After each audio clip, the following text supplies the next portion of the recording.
Hello everyone, welcome to VK classes. आज हम लोग क्लास 9 से सब्जेक्ट पॉलिटिकल साइंस से चैप्टर नंबर 1 जो कि है आपका what is democracy and why democracy, इस चैप्टर को हम कंप्लीट करेंगे। वन शॉट रह गए वीडियो, यानी कि इस वीडियो में आपको सारा चैप्टर एक ही बार में कंप्लीट करा दिया जाएगा। चलिए स्टार्ट करते हैं आज के हमारे इस चैप्टर को नेक्स्ट पेज से। तो हमारे चैप्टर का नाम है व्हाट इज़ डेमोक्रेसी और व्हाई डेमोक्रेसी। तो इसमें आ रहा है एक वर्ड जिसका नाम है डेमोक्रेसी। तो हमको समझना पड़ेगा कि डेमोक्रेसी क्या होता है। तो आइए देखते हैं डेफिनेशन ऑफ डेमोक्रेसी।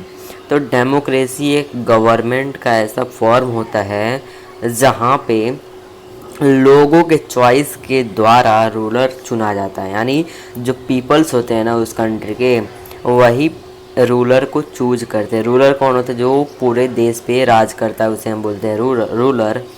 तो जो पीपल होते हैं कंट्री में वही चूज करते हैं अपने रूलर को। तो वैसे कंट्रीज़ को हम बोलते हैं डेमोक्रेटिक कंट्री, या फिर उसको हम बोलते हैं डेमोक्रेसी। तो डेमोक्रेसी क्या होता है? डेमोक्रेसी एक ऐसा फॉर्म ऑफ गवर्नमेंट होता है जहाँ पे लोग अपने रूलर को चूज करते हैं, यानी कि एक ऐसा फॉर्म ऑफ गवर्नमेंट होता है जहाँ पे लोग अपने रूलर को चूज करते हैं। तो अब आते हैं example of non democratic country, यानी कि हमने यहाँ पर डेमोक्रेसी समझ लिया कि डेमोक्रेसी क्या होता है, और जिस कंट्री में डेमोक्रेसी प्रैक्टिस किया जाता है उसे हम बोलते हैं डेमोक्रेटिक कंट्री। क्या बोलते हैं? Democratic country. और जिसमें नहीं प्रैक्टिस किया जाता है उसे हम बोलते हैं नॉन डेमोक्रेटिक कंट्री। तो आइए हम नॉन डेमोक्रेटिक कंट्री का एग्जाम्पल देखते हैं। तो पहला एग्जांपल है म्यांमार। म्यांमार क्या है? एक नॉन डेमोक्रेटिक कंट्री है, यानी कि यहाँ पर जो लोग हैं उनके पास चॉइस नहीं है कि वो अपने गवर्नमेंट को चूज़ कर पाए या फिर अपने रूलर को चूज़ कर पाए। तो म्यांमार में क्या है? The army controller become the ruler, यानी जो आदमी म्यांमार के आर्मी को कंट्रोल करता है वही आदमी म्यांमार को भी रूल करेगा, यानी कि म्यांमार का गवर्नमेंट है। Peoples have no role to play in electing their representative, यानी कि नॉन डेमोक्रेटिक कंट्री क्या होता है? जहाँ पे लोग अपने रूलर को चूज नहीं कर पाते हैं। तो यहाँ पे जो म्यांमार है ना, इस म्यांमार में आर्मी जो कंट्रोल करता है, आर्मी का हेड जो होता है वही रूल करेगा, गवर्नमेंट रहेगा। और यहाँ पर पीपल चूज नहीं कर पाएंगे, यानी कि पीपल लोगों का कोई भी यहाँ पे रोल नहीं रहेगा अपने रिप्रेजेंटेटिव को इलेक्ट करने में। इलेक्ट यानी कि चूज करने में। तो म्यांमार समझ गए, म्यांमार में आर्मी कंट्रोलर है, यानी आर्मी को कंट्रोल करने वाला रूल करता है म्यांमार पे, और यहाँ पर पीपल का कोई भी रोल नहीं है रिप्रेजेंटेटिव को इलेक्ट करने में। नेक्स्ट एग्जांपल आता है नॉन डेमोक्रेटिक कंट्री का, जो कि है सऊदी अरेबिया। इस सऊदी अरेबिया में क्या है? The representative from the royal family, यानी कि जो यहाँ पर रूल करता है ना सऊदी अरेबिया में, तो यहाँ पे जो रिप्रेजेंटेटिव यानी कि रूलर है वो कहाँ से आया है? वो रॉयल फैमिली यानी राजा महाराजाओं के फैमिली से आया है, यानी कि यहाँ पर राजाओं का रूल चलता है आपके सऊदी अरेबिया में।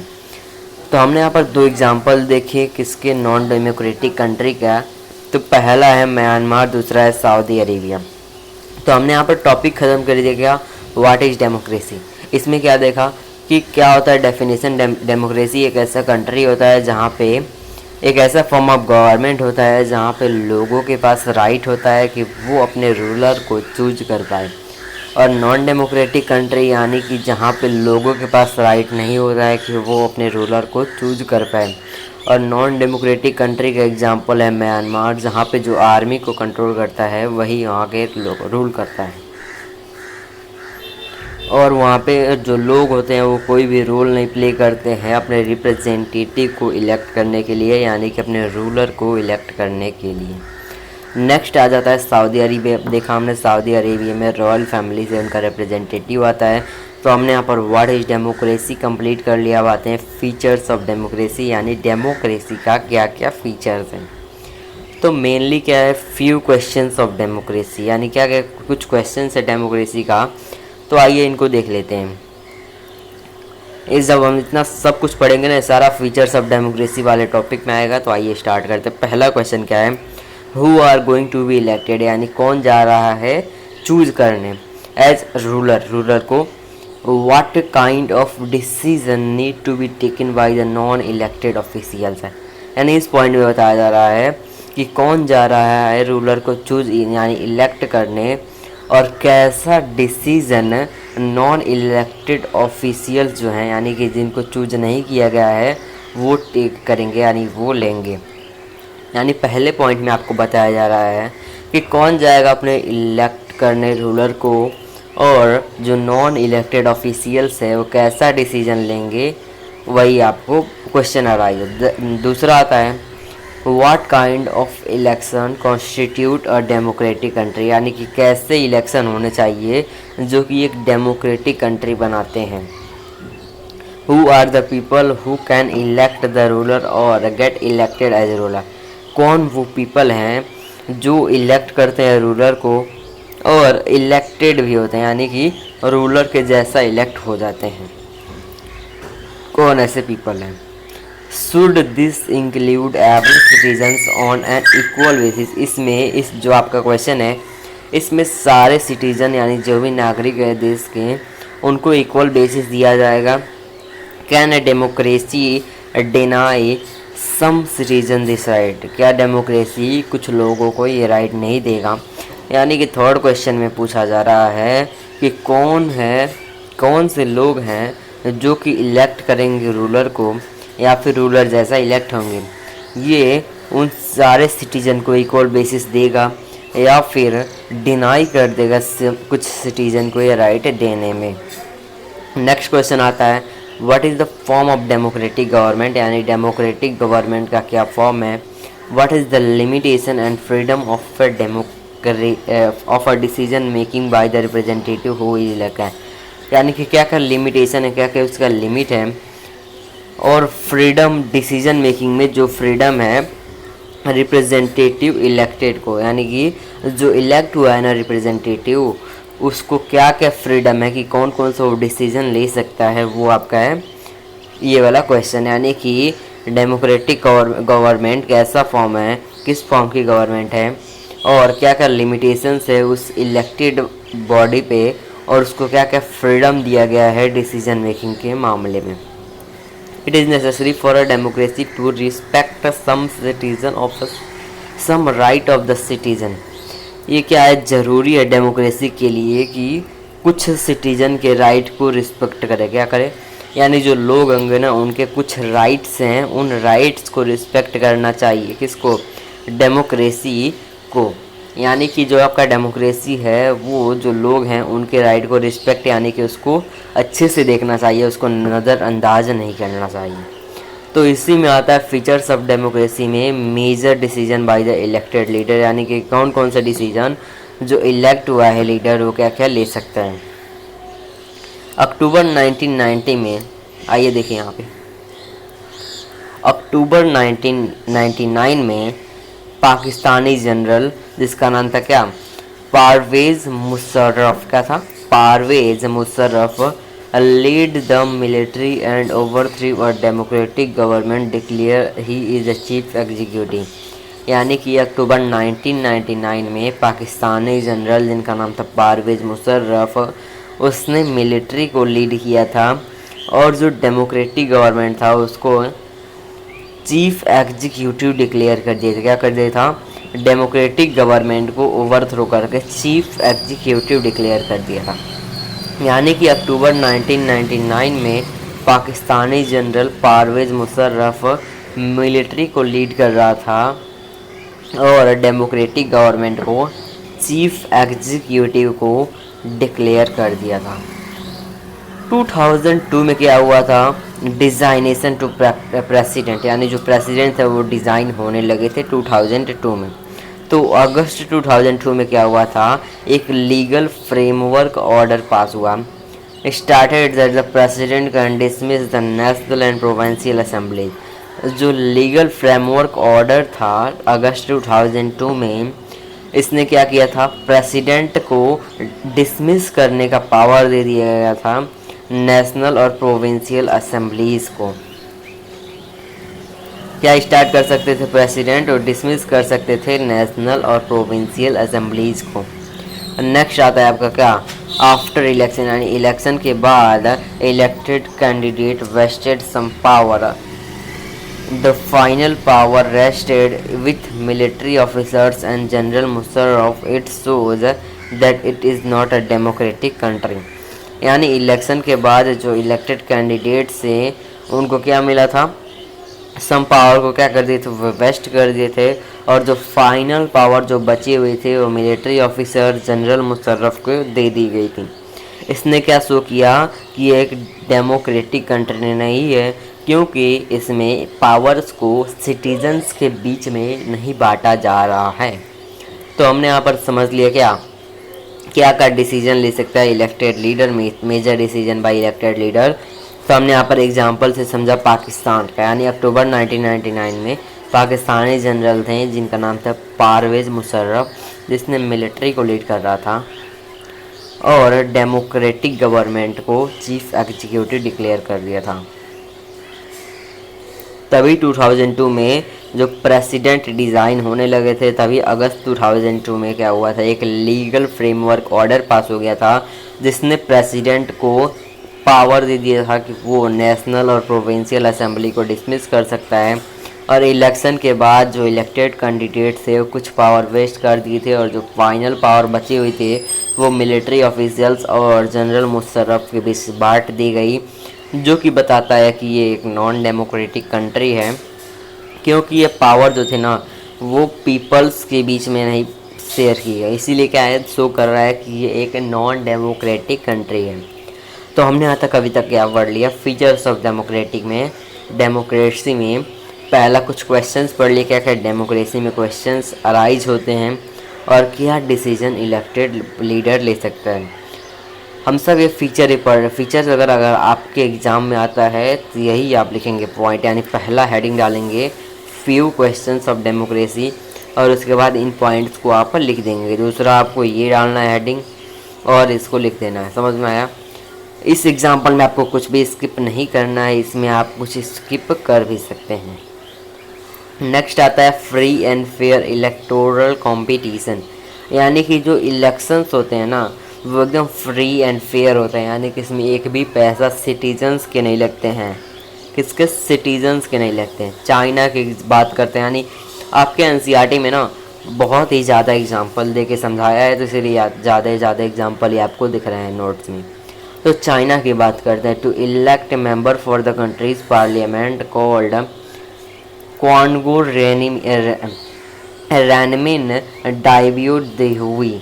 समझ में आया? इसको आप छोड़ सकते हैं, इसको आप स्किप कर सकते हैं। यहाँ पे आप लिख दीजिएगा कि आपकी चाइनीज़ नेम, उसके बाद आपको क्या लिखना है, नेशनल पीपल्स कांग्रेस। इस जो लिखा है ना इसका मतलब होता है नेशनल पीपल कांग्रेस। क्या होता है? National people Congress.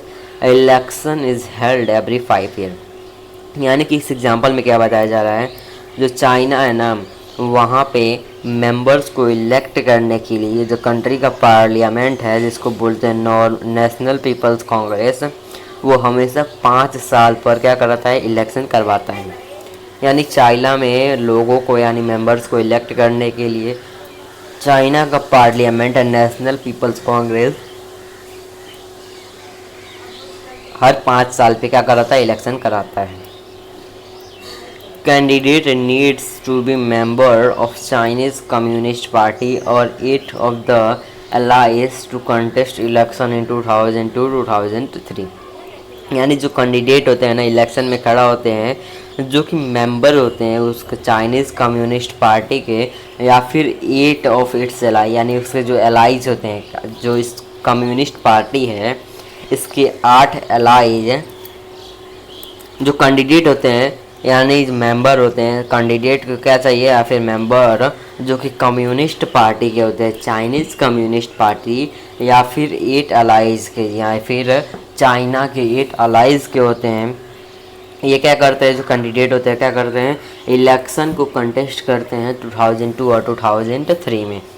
यानी जो चाइना में कैंडिडेट से जो मेंबर खड़ा हुए इलेक्शन में, उन्होंने चाइनीज़ कम्युनिस्ट पार्टी से बिलोंग करते हैं, या फिर जो चाइना की 8 अलाइज हैं वहाँ से बिलोंग करते हैं।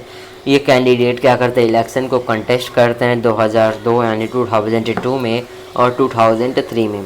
The communist party use to form the government, और ये जो कम्युनिस्ट पार्टी होती है इसी ने गवर्नमेंट को फॉर्म किया, क्या किया, गवर्नमेंट को फॉर्म किया। यानी कि हमने क्या देखा यहाँ पर, अभी और यहाँ पर पॉइंट्स हैं। तो हमने यहाँ पर चाइना का एग्जाम्पल समझा, तो आइए इन पॉइंट्स को भी कवर कर लेते, उसके बाद एक बार समराइज करेंगे। तो यहाँ पर जो है टॉपिक है आपका फ्री एंड फेयर इलेक्शन, इसको एनसीईआरटी में 2 एग्जाम्पल से समझाया, पहला चाइना का और दूसरा मैक्सिको का। तो आइए चाइना वाले को रिवाइज करते हैं। यानी कि चाइना में क्या हुआ था, चाइना में जो मेंबर इलेक्ट होते हैं वो कंट्री के पार्लियामेंट से होते हैं, जिसका नाम है नेशनल पीपल्स कांग्रेस। और वो नेशनल पीपल्स कांग्रेस हर एक 5 साल में एक इलेक्शन करवाता है, और जो कैंडिडेट्स हैं या फिर जो मेंबर्स हैं चाइनीज़ कम्युनिस्ट पार्टी के, या फिर आप चाइनीज़ कम्युनिस्ट पार्टी बोलें या फिर चाइना के 8 अलाइज बोले, यानी जो कैंडिडेट है चाइनीज़ कम्युनिस्ट पार्टी के, वो क्या करते हैं, इलेक्शन को कंटेस्ट करते हैं 2002 और 2003 में। और ये जो कम्युनिस्ट पार्टी है इसने क्या किया, गवर्नमेंट को बनाया। नेक्स्ट आता है, since its independence 1930 Mexico holds election after every 6 year to elect it president. The country has never been under a military or directors rule, but until 2000 every election was won by a party called PRI, institutional revolutionary party. इसमें क्या बोल रहा है, आप independence के बाद 1930 में जब इंडिपेंडेंस हुआ उसके बाद मैक्सिको जो है ना, वहाँ पे इलेक्शन हर 6 साल के बाद होने लगे। क्यों ये थे इलेक्शन इसलिए होने लगे, प्रेसिडेंट को इलेक्ट करने के लिए, जो कि कंट्री को मिलिट्री के अंडर कभी भी नहीं रखने देगा। यानी जो प्रेसिडेंट होगा वो मिलिट्री के अंदर कंट्री को नहीं रखने देगा, या फिर डायरेक्टर्स, जो मिलिट्री में डायरेक्टर्स होते हैं ना उनके अंदर, या फिर मिलिट्री के अंदर नहीं रखने देगा प्रेसिडेंट है। लेकिन 2000 में क्या हुआ, हर इलेक्शन एक पार्टी के द्वारा जीतने लगे, एक ही पार्टी जीतने लगा जिसका नाम था PRI, जिसको हम बोलते हैं इंस्टीट्यूशनल रिवॉल्यूशनरी पार्टी। यानी कि इंडिपेंडेंस के बाद 1930 के बाद मैक्सिको के अंदर 6 साल पे इलेक्शन होने लगा, और यहाँ पर प्रेसिडेंट को इलेक्ट करते थे लोग। इसलिए इलेक्ट करते थे क्योंकि ये प्रेसिडेंट कंट्री में मिलिट्री के हाथ में या फिर डायरेक्टर के हाथ में पावर न जाने दें। लेकिन 2000 में जो हर एक इलेक्शन होता था वो एक ही पार्टी अब जीतने लगा, जिसका नाम था PRI। उसका फुल फॉर्म आपके सामने है। यानी कि हमने यहाँ पर 2 एग्जांपल देखा ना, एक चाइना का देखा, क्या देखा, एक चाइना का देखा और मैक्सिको का देखा। तो ये दोनों कंट्री का है नॉन डेमोक्रेटिक कंट्री, इसीलिए इनका एग्जांपल हमने देखा।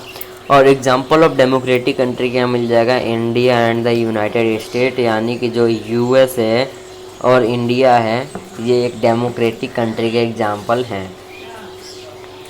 नेक्स्ट आता है फीचर आपके डेमोक्रेसी का, जो कि है 1 person 1 vote 1 value, political equality on the basis of democracy. यानी कि जो पॉलिटिक्स है उसमें क्या होना चाहिए, पॉलिटिकल इक्वालिटी होनी चाहिए डेमोक्रेसी के बेस पे। यानी जो भी डेमोक्रेसी में राइट्स दिए गए हैं उसके बेसिस पे पॉलिटिक्स में इक्वालिटी होनी चाहिए।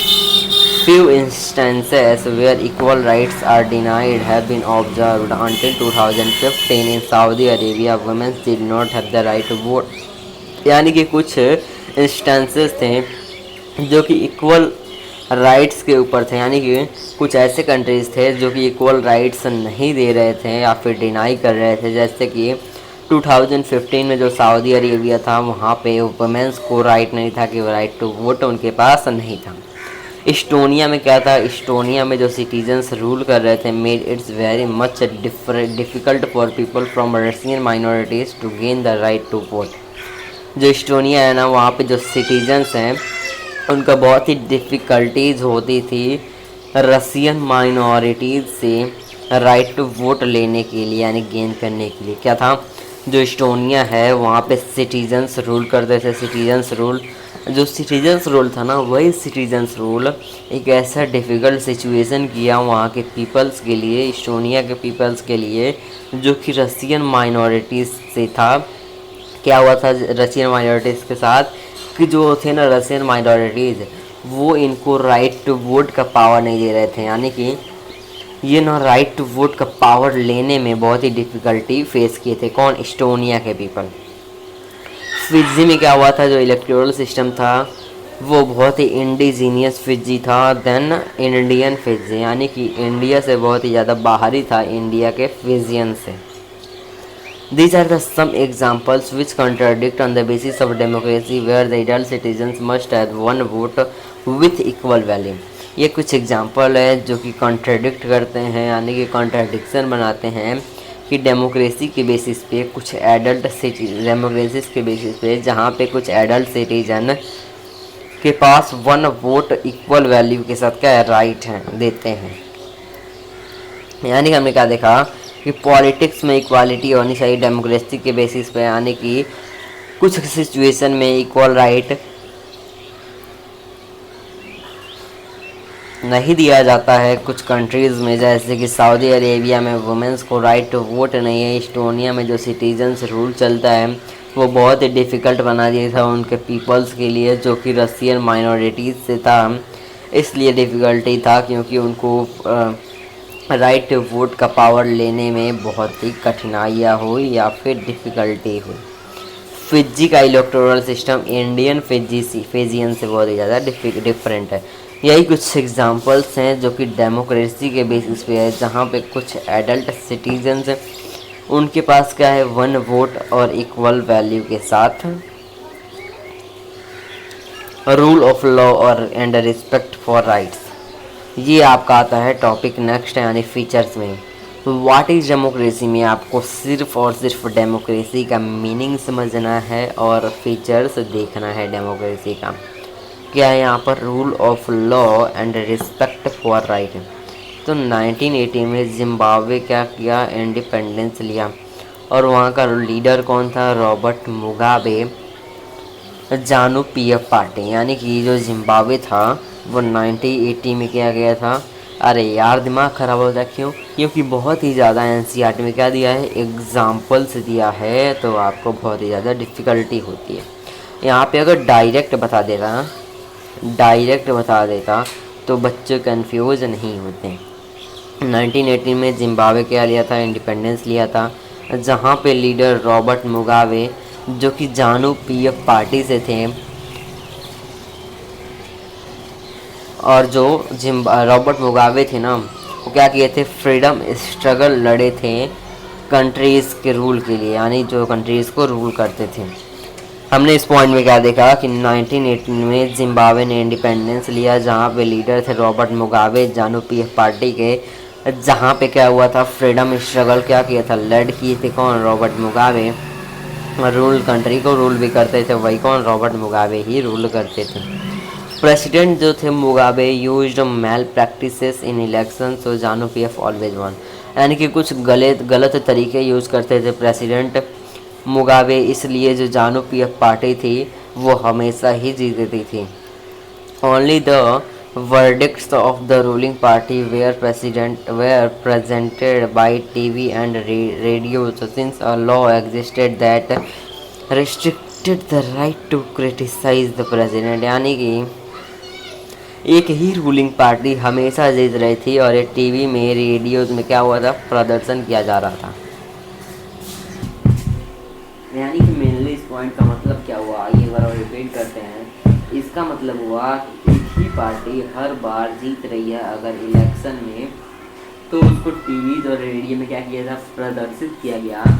तो क्या हुआ, इससे क्या हुआ, जो लॉ था ना वो रेस्ट्रिक्टेड, यानी कि थोड़ा सा खराब हो गया, जिससे क्रिटिसाइज करने लगे लोग प्रेसिडेंट को, क्योंकि लोगों के सामने टीवीज और रेडियोज पे अगर आ रहा है इंफॉर्मेशन कि एक ही पार्टी हमेशा जीत रही है इलेक्शन में, तो लोग क्या करने लगे, क्रिटिसाइज करने लगे, यानी राइट टू क्रिटिसाइज प्रेसिडेंट से करने लगे।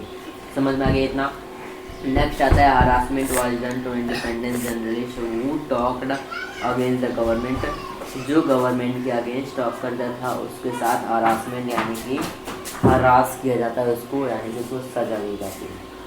तो हमने यहाँ पे क्या समझा, रूल ऑफ लॉ और रिस्पेक्ट फॉर राइट। इसमें क्या हुआ, 1918 में जिम्बाब्वे ने इंडिपेंडेंस लिया और रॉबर्ट मुगाबे जो कि उसके लीडर थे और जानू पीएफ पार्टी को रूल करते थे, उन्होंने फ्रीडम स्ट्रगल को भी लीड किया और कंट्री को भी रूल करते थे। प्रेसिडेंट मुगाबे थे, वो इलेक्शन में जानू पीएफ के साथ ऐसे हेरा फेरी करते थे कि वही पार्टी हमेशा जीतती थी। और जो रूलिंग पार्टी हमेशा एक ही पार्टी जीत रही है, इसको टीवीज और रेडियोज में लोग प्रदर्शित करते थे। इसके कारण क्या हुआ था, लोग ने प्रेसिडेंट को क्रिटिसाइज़ करना स्टार्ट कर दिया और जो लोग अगेंस्ट बात करते थे गवर्नमेंट के, उनके साथ हरासमेंट किया जाता था। अब हमने यहाँ पे क्या समझा, हमने यहाँ पर 3 पॉइंट समझा, 4 पॉइंट समझा, 5 पॉइंट समझा नहीं, 5 फीचर्स हमने समझा। इन 5 फीचर का कॉन्क्लूजन यहाँ पे क्या है दोस्तों, यहाँ पर 5 फीचर का कॉन्क्लूजन है। यानी कि इसमें से अगर आपको एग्जाम में आए तो मेनली अगर आपने ये नहीं लिखा तो आपको थोड़ा ही मार्क्स नहीं मिलेगा। यानी कि फीचर्स ऑफ डेमोक्रेसी में क्या हुआ था, क्या होता है, ये सारे तो आपकी कहानियाँ दी गई आपके बुक में, वही मैंने एग्जाम्पल बता दिए। यानी कि इस वीडियो में मैंने बताया ना, इस वीडियो में आपको एक भी चीज़ स्किप नहीं होगा और सारा यहाँ पर कम टाइम में आपको क्लियर हो जाएगा। यानी कि इसको आपको लर्न कर जाना, एकदम रटा होना चाहिए इसको। तो आइए स्टार्ट करते हैं। यानी कि डेमोक्रेटिक कंट्री में क्या होता है, जो मेजर डिसीजन होता है वो पीपल्स के द्वारा चूज़ किया जाता है। कंट्री में क्या होता है, फेयर चॉइस, यानी कि पीपल कुछ भी चूज कर सकते हैं, अपने रूलर को भी चेंज कर सकते हैं। Equal opportunity to all citizen, यानी हर एक सिटीजन के पास इक्वल यानी अधिकार होता है उनके पास कि हर इक्वल अपॉर्चुनिटी को चूज करें और अपने रिप्रेजेंटेटिव को भी चूज करें। जो गवर्नमेंट का पावर होता है वो लिमिटेड होता है, और जो कि कॉन्स्टिट्यूशन में क्या होता है, रिटेन होता है। हमने क्या देखा, इसको मैंने 2 बार रिपीट कर रहा हूँ और ये रिपीट करने जा रहा हूँ कि मेजर डिसीजन कौन लेगा, पीपल लेंगे। फेयर चॉइस हो, यानी लोग कुछ भी चूज कर सकते हैं, जैसे कि अपने रूलर को भी चेंज कर सकते हैं। हर एक लोग के पास इक्वल अपॉर्चुनिटी होगी, यानी कि अपने रिप्रेजेंटेटिव को चूज करने में, यानी कि सब अपने इंडिपेंडेंट है अपने रिप्रेजेंटेटिव को चूज करने के लिए। सॉरी दोस्तों, थोड़ा माइक दूर हो गया था, तो आइए एक बार और रिपीट करता हूँ क्योंकि बहुत इंपॉर्टेंट है। यहाँ तक आपने समझ लिया था, माइक में मैंने बता दिया था। आइए यहाँ से स्टार्ट करते हैं। बहुत इंपॉर्टेंट टॉपिक है जो कि कॉन्क्लूजन है। यानी कि जो डेमोक्रेसी है ना, डेमोक्रेटिक गवर्नमेंट में क्या क्या फीचर्स होते हैं ना, वही मेजर सी जो हमने 5 एग्जांपल्स में समझा, वही यहाँ पर कंक्लूड किया हुआ है। यानी कि जो मेजर डिसीजन होगा वो लोग ही चूज करेंगे, रूलर नहीं चूज करेगा, रूलर नहीं लेगा। लोगों के पास फेयर चॉइस हो, यानी लोग चूज कर सकते हैं, अपने रूलर को भी चेंज कर सकते हैं। लोगों के पास इक्वल अपॉर्चुनिटी होगी अपने रिप्रेजेंटेटिव को चूज करने के लिए। जो गवर्नमेंट का पावर होगा वो लिमिटेड होगा, कॉन्स्टिट्यूशन में वो भी लिखित होगा। तो हमने यहाँ पर व्हाट इज़ डेमोक्रेसी का टॉपिक कंप्लीट कर लिया है। तो अब स्टार्ट करते हैं वाई डेमोक्रेसी वाले टॉपिक को, जो कि हमने बहुत इम्पोर्टेंट टॉपिक को कवर कर लिया है। यानी कि जो आपका व्हाट इज़ डेमोक्रेसी है ना, इस व्हाट इज़ डेमोक्रेसी में आपको डेमोक्रेसी का डेफिनेशन और फीचर कौन सा, यही 4 फीचर जो मैंने यहाँ पर बताया, यही 4 फीचर आपको रटे होने चाहिए। तो चलिए स्टार्ट करते हैं अपने नेक्स्ट टॉपिक को, जो कि है आपका वाई डेमोक्रेसी, यानी डेमोक्रेसी क्यों। अब आते हैं, इसमें भी कुछ एग्जांपल्स दिए होंगे। तो आइए स्टार्ट करते हैं आर्ग्यूमेंट अगेंस्ट डेमोक्रेसी, यानी डेमोक्रेसी के अगेंस्ट क्या क्या आर्ग्यूमेंट होते हैं। तो पॉलिटिकल कंपटीशन, यानी जो पॉलिटिक्स है उसमें बहुत ही ज़्यादा क्या कंपटीशन है, और power play can take the dominance over morality. यानी कि जो पॉलिटिक्स में कॉम्पिटिशन्स बहुत ज़्यादा आपको देखने को मिलते हैं, और जो पावर्स यानी जिसके पास ज़्यादा पावर होता है वो क्या होता है, बहुत ही ज़्यादा डोमिनेंट होता है और मोरल होता है, यानी मोरालिटी को ज़्यादा मॉडलिटी उसके पास होती है। यानी पहले पॉइंट में क्या देखा कि पॉलिटिकल कंपटीशन होता है। आर्ग्यूमेंट में बात करें, आर्ग्यूमेंट वाले टॉपिक में, यानी कि पॉलिटिकल क्या होता है, कंपटीशन होता है, और पावर जो प्ले करता है उसके पास क्या होता है, डोमिनेंस होता है। Delay in decision making because of multiple consultants है। यहाँ पे जब मल्टीपल कंसल्टेंट्स रहते हैं तो यहाँ पर डिसीजन मेकिंग में डिले होता है। Lack of knowledge in public interest and can result in wrong decision making. यानी कि नॉलेज क्या होता है, नॉलेज की कमी होने के कारण, लोगों के पास नॉलेज की कमी होने के कारण रॉन्ग डिसीजन मेकिंग हो जाता है यहाँ पर। डेमोक्रेसी क्या होता है, डेमोक्रेसी बेस्ड होता है इलेक्टोरल कंपटीशन के बेसिस पे, और जो कि करप्शन को भी ब्रिंग करता है। और जो पीपल इलेक्ट करते हैं रिप्रेजेंटेटिव को, ये क्या करता है, अनअवेयर ऑफ द वेलबिंग, यानी जो लोग होते हैं ना वो अनअवेयर होते हैं वेलबिंग के लिए। हमने यहाँ पे क्या देखा, आर्ग्यूमेंट अगेंस्ट डेमोक्रेसी, यानी कि डेमोक्रेसी के अगेंस्ट क्या क्या आर्ग्यूमेंट होते हैं। इसमें मेन तो है पॉलिटिकल कंपटीशन आर्ग्यूमेंट जो होते हैं वही सब। तो इन पॉइंट्स को आपको लिखना, अगर आ गया आर्ग्यूमेंट अगेंस्ट डेमोक्रेसी और आ गया अगर arguments in favour of democracy, तब आपको ये लिखना है, क्या लिखना है, arguments in favour of democracy. यानी कि democratic government is always better government since it is accountable form of government.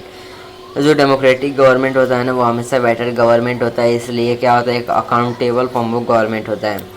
ये क्या करता है, डिसीजन मेकिंग के क्वालिटी को इम्प्रूव कर देता है। ये क्या करता है, method of deal with difference conflict है। जो डेमोक्रेटिक गवर्नमेंट होता है वो एक मेथड देता है कि वो अलग अलग कॉन्फ्लिक्ट्स में भी डील कर पाए। ये सिटीजन्स के डिग्निटी को इनहेंस कर देता है better compare with the other form of government since it allows to correct our policies. क्या करता है, बेटर कंपेयर करता है अलग दूसरे फॉर्म ऑफ गवर्नमेंट से, इसलिए क्या है, बेटर गवर्नमेंट है। तो इन दोनों पॉइंट्स को ना, आर्ग्यूमेंट अगेंस्ट और आर्ग्यूमेंट इन फेवर, इसमें इस दोनों पॉइंट को अगर आपके एग्ज़ाम में आ गया कि क्या लिखना है आपको, डेमोक्रेसी का गुड पॉइंट्स लिखना है और डेमोक्रेसी का बैड पॉइंट लिखना है। तो बैड पॉइंट में आपको ये लिखना है, यानी कि डेमोक्रेसी क्या क्या गलत काम होता है, और गुड पॉइंट में आपको ये लिखना है। समझ में आ गया? तो चलिए स्टार्ट करते हैं अब नेक्स्ट टॉपिक, यानी कि ब्रॉडर मीनिंग ऑफ डेमोक्रेसी। यानी कि और भी ब्रॉड में जाकर हम डेमोक्रेसी का मीनिंग निकालते हैं। यानी कि under representative democracy everyone does not rule, the elected representative take a decision on behalf of their people. यानी कि एक डेमोक्रेसी के रिप्रेजेंटेटिव के अंदर हर कोई रूल नहीं कर सकता। एक इलेक्टेड रिप्रेजेंटेटिव होता है जो कि डिसीजन को लेता है पीपल्स के भी बिहाफ पे। जैसे कि मॉडर्न डेमोक्रेसी में क्या हुआ था, एक ह्यूज पॉपुलेशन के साथ कैटेगराइज हुआ था, make it impossible for them to make the right of decision. यानी कि जो मॉडर्न डेमोक्रेसी, यानी कि इस टाइम की डेमोक्रेसी है, ये ह्यूज पॉपुलेशन में कैटेगराइज है, जो कि इम्पॉसिबल बना देता है कि सबके लिए इक्वल डिसीजन, इक्वल राइट बना सकें। The citizen does not have time the desire skill to take part in the decision making. सिर्फ लोगों के पास टाइम नहीं है कि वो डिसीजंस में पार्टिसिपेट कर सकती हैं। Understanding democracy can help the people to identify the weakness of existence democracy and can differentiate between minimal and good democracy. यानी कि जब डेमोक्रेसी को अंडरस्टैंड करते हैं पीपल, तो ये पीपल को हेल्प करता है कि वो आइडेंटिफाई कर पाते हैं मैनिमल डेमोक्रेसी में और गुड डेमोक्रेसी में। तो यही था आपका चैप्टर। इसमें मेनली क्या है दोस्तों, मेनली मैं आपको टॉपिक बता दे रहा हूँ, आपको फालतू का बकवास नहीं पढ़ना है। आपको डेफिनेशन, किसका डेफिनेशन, वो भी डेमोक्रेसी का, आपको लर्न कर लेना। दूसरा आता है क्या, दूसरा आता है यहाँ पर फीचर। अगर पढ़ने वाले बच्चा है तो 4-5 फीचर में सिर्फ उसका हेडिंग लिखेगा और उसके बाद जो लास्ट में कंक्लूजन लिखा ना उसको लिख देगा। नेक्स्ट आ जाएगा आपका वाई डेमोक्रेसी। वाई डेमोक्रेसी में आपको क्या लिखना है, गुड पॉइंट्स लिखने हैं और बैड पॉइंट्स आपको एग्जाम में आ जाएंगे। इन दोनों को आपको याद कर लेना है, डेमोक्रेसी के गुड और बैड पॉइंट्स को याद कर लेना है। नेक्स्ट आता है क्या, नेक्स्ट आपको क्या देखना है दोस्तों, नेक्स्ट आपको देखना है यहाँ पर ब्रॉडर मीनिंग में आप मेनली क्या देखेंगे, मेनली आप देखेंगे लास्ट वाला पॉइंट। ये सारा आपको याद कर लेना है, यानी कि लास्ट टॉपिक इसमें आ जाएगा। लास्ट आपको क्या पढ़ना है, ब्रॉडर मीनिंग। तो आपको क्या करना है, पहला आपको क्या काम करना है, यानी कि आपका होमवर्क है क्या दोस्तों, आपका यहाँ पर होमवर्क है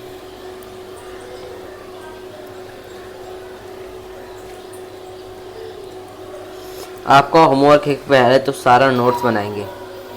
नोट्स यानी जो भी चीज़ यहाँ पर बोर्ड पे दिखाई दे रही थी आपको, ये सारा नोट्स आपको कॉपी में लिखना है उसके बाद यहाँ पर जो मैंने क्या बताया, जो इम्पोर्टेंट बताया उसको क्या करेंगे, टिक करके, उसको टिक करके क्या करना है आपको, उसको टिक करके दोस्तों, उसको टिक करके आपको क्या करना है, उसको टिक करके आपको करना है लर्न। टिक करके आपको लर्न करके आपको उसको कंप्लीट कर लेना है, वही आपको करेगा, हेल्प करेगा आपके एग्जामिनेशन में। तो दोस्तों उम्मीद करता हूँ कि ये वीडियो आपको बहुत ही ज़्यादा हेल्पफुल रही होगी, क्योंकि मैंने यहाँ पर सारा टॉपिक्स लगभग कंप्लीट करा दिया। तो चलिए दोस्तों अभी इस वीडियो को एंड करते हैं, क्योंकि वीडियो में सारा इन्फॉर्मेशन आपको मिल चुका है। मेनली आपको होमवर्क बहुत ही ज़्यादा याद रखना है, क्योंकि नोट्स बनाना है। नोट्स कैसे बनाएंगे, तो नोट्स बनाने के लिए मैं आपको बता दे रहा हूँ कि नोट्स बनाने के लिए आपको सिंपली क्या करना है, आपको सिंपली जब मैं इस पेज को ऐसे रोक रहा हूँ ना बीच बीच में, तो आपको वीडियो को करना है पॉज करके इन सारे पॉइंट्स को क्या कर लेना, नोट कर लेना है। ऐसे करके आपको नोट्स बनाने हैं। और जो भी मेरे पिछले वीडियो हैं, पीछे के वीडियो हैं, जैसे साइंस और मैथ्स के, और पिछला वाले चैप्टर जो कि मैंने ज्योग्राफी का बनाया था, उसको अगर आपने नहीं देखा है तो उसको सारे वीडियोज़ को आप वॉच कर लीजिएगा, क्योंकि लिंक मिल जाएगा आपको डिस्क्रिप्शन में। तो चलिए दोस्तों अब आज के वीडियो को हम एंड करते हैं, क्योंकि वीडियो हो चुका है लंबा। अब हम मिलेंगे नेक्स्ट वीडियो में, तब तक के लिए थैंक यू। अब मिलते हैं दोस्तों नेक्स्ट वीडियो में, और कमेंट बॉक्स में बताइएगा अगर कोई भी दिक्कत परेशानी आपको रहता है तो कमेंट बॉक्स में बताइएगा, रिप्लाई आपको इंस्टेंट मिल जाएगा। ठीक है दोस्तों, अब मिलेंगे हम नेक्स्ट वीडियो में, तब तक के लिए क्या करेंगे, आप वीडियो अगर पसंद आया होगा आपको तो वीडियो को लाइक कर दीजिएगा, चैनल को सब्सक्राइब कर दीजिएगा, क्योंकि दोस्तों सब्सक्राइब अगर नहीं किया ना तो कोई भी फ़ायदा नहीं रहेगा। तो सब्सक्राइब क्या कर देना है, ज़रूर से ज़रूर कर देना है। वैसे तो आपको अभी तक सब्सक्राइब कर लेना होगा, क्योंकि बहुत ही ज़्यादा आपने वीडियोस को देख लिया। तो चलिए सब्सक्राइब कर दीजिएगा, वीडियो को लाइक कर दीजिएगा, और दोस्तों के पास शेयर भी कर दीजिएगा। तो चलिए अब मिलेंगे हम नेक्स्ट वीडियो में, तब तक के लिए थैंक यू, और मिलते हैं नेक्स्ट वीडियो में।